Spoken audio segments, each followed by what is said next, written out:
एखाद्या दिवशी नेहमीपेक्षा काहीतरी चमचमीत खायची इच्छा झाली ना, तर त्या दिवशी मी काबुली चण्याची भाजी आवर्जून बनवते। अगदी हॉटेल ढाबा स्टाईल लागते आणि घरगुती साहित्यामध्ये। त्यासाठी आपल्याला काही पण असं विकत घ्यायचे नाही। घरामध्ये जे मसाले किंवा जेही साहित्य उपलब्ध आहे त्यामध्ये एकदम चमचमीत आणि एकदम ढाबा स्टाईल अशी काबुली चण्याची भाजी बनवते। इथे मी वाटीभर काबुली चणे घेतले, रात्रभर मस्त छान भिजवून घेतलेले आहेत, छान टम्म फुगलेले आहेत, डबल झालेले आहेत भिजून। त्यानंतर आपल्याला काय करायचं आहे, कुकरमध्ये आपल्याला एक 6-7 शिट्ट्या करून छान असे हे उकडून घ्यायचे आहेत। तर यामध्ये थोडंसं एक ग्लासभर पाणी घालून ही कुकरला 5-6 शिट्ट्या करून मी छान काबुली चणे उकडून घेणार आहे। आणि मोठ्या गॅसवर याच्या 6-7 शिट्ट्या करून हे काबुली चणे छान मऊ शिजून घेतलेले आहेत। पाहू शकता छान मऊ शिजलेले आहेत। आता काय करायचं आहे, आपल्याला मसाल्याची तयारी करायची आहे।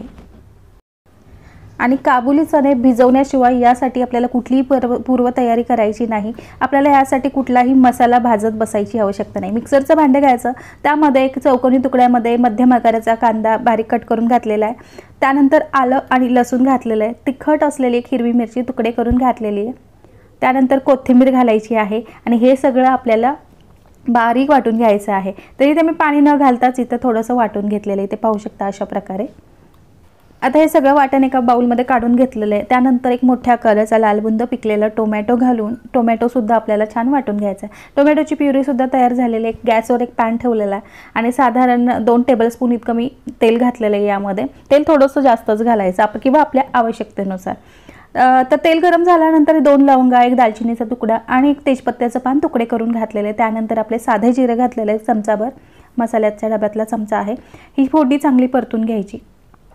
फोडणी चांगली परतून झाली की यामध्ये आपल्याला जो वाटून घेतलेला मसाला होता, हिरवा मसाला, तो घालायचा आहे तेलावर। गॅस कमीच ठेवायचा आणि हा मसाला छान खमंग सुगंध येईपर्यंत आपल्याला 1-2 मिनिटं परतून घ्यायचा आहे।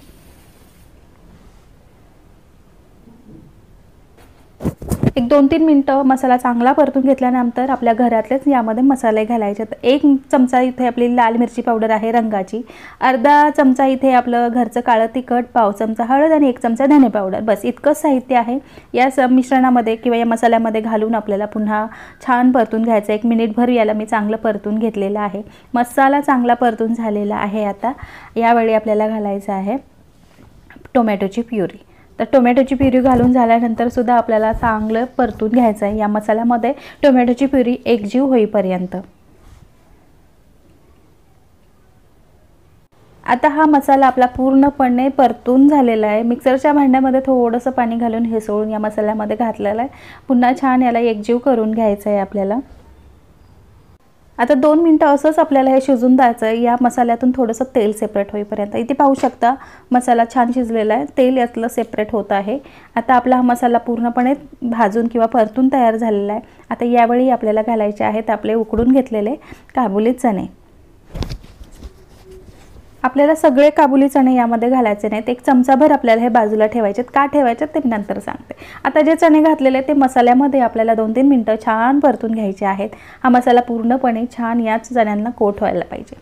आता आपले चणे कोट झालेले आहेत। आता इथे मी बाजूला ठेवलेले जे थोडेसे चणे होते चमच्याने स्मॅश करून घेतलेले। यामुळे काय होतं, आपली ग्रेव्ही थिक होते आणि मस्त एकसंध सुद्धा होते। पाणी वेगळं मसाला वेगळा असं होत नाही आणि चव सुद्धा भारी लागते।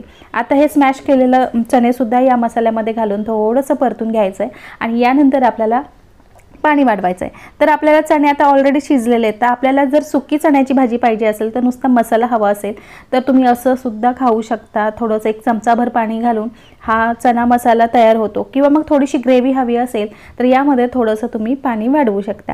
तर मला इथे भाताबरोबर, चपातीबरोबर, भाकरीबरोबर खाता यावं यासाठी मी यामध्ये थोडंसं पाणी घातलेलं आहे। तर इथे गरम पाणीच घातलेलं आहे मी आणि फक्त आता आपल्याला याला 1 उकळ काढायची, जास्त शिजवायची आवश्यकता नाही। मसाला छान परतलेला आहे, काबुली चणे सुद्धा शिजलेले आहेत। आता शेवटी घालायचं आहे चवीपुरतं मीठ। आपण मीठ घातलं नव्हतं, शिजताना सुद्धा घातलं नाही आणि मसाल्यात सुद्धा घातले नाही, मग शेवटी घालायचं पाण्याचा अंदाज घेऊन। आता फक्त याला 1 उकळ काढायची आहे। आपल्या ग्रेव्हीला छान उकळी येत आहे। आता शेवटी फक्त यामध्ये कसुरी मेथी घालायची, थोडीशी हलकीशी कोमट करून घ्यायची, कुरकुरीत होते आणि मग हाताने चुरगळून घालायची। कसुरी मेथी असेल तर ठीक आहे, नसेल तरी काही हरकत नाही। आपला मसाला एकदम अप्रतिम होता।